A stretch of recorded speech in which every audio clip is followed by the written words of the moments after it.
Donc une fois qu'on a assemblé les tissus imprimés et les doublures, on se remet toujours dans la même position, c'est-à-dire les deux tissus imprimés endroit face à nous, avec l'endroit de la fermeture.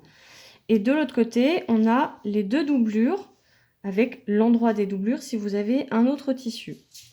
Là maintenant, on va assembler tout le contour. Donc pour ça, en premier, je pense à ouvrir ma fermeture. C'est par là qu'on va retourner notre travail quand on aura terminé. Je prends mes deux tissus imprimés et je viens les mettre endroit contre endroit. Je soulève l'ensemble du travail et finalement, les deux doublures vont se retrouver endroit contre endroit, l'une sur l'autre. Donc tout est endroit contre endroit. Ici, donc, je vais venir épingler. Je mets bien donc, mes deux morceaux de tissu l'un contre l'autre. Et la fermeture, je viens la basculer, vous voyez, vers la doublure. On va faire ensemble en sorte de tout piquer comme ça. Donc là, je mets une épingle pour pas que ça bouge.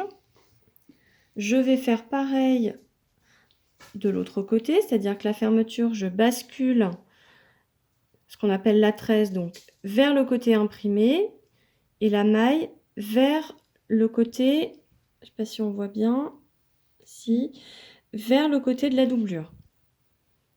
Donc ça, c'est des endroits, il ne faut pas que ça bouge.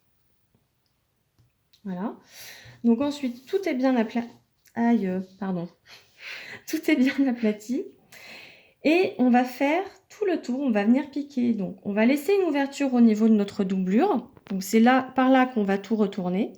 Donc, je laisse une ouverture, comme pour le tote bag, pour celle qui avait fait le tote bag. Et on va démarrer, on va venir commencer ici, point d'arrêt, et je vais venir piquer tout autour en une seule fois, jusque là. Donc pour ça, donc là on va démarrer comme ça. Et pour ça, on a changé le pied presseur. On a remis le pied standard. Et on va venir se mettre au bord du tissu en faisant un point d'arrêt au départ et on va venir faire tout le tour.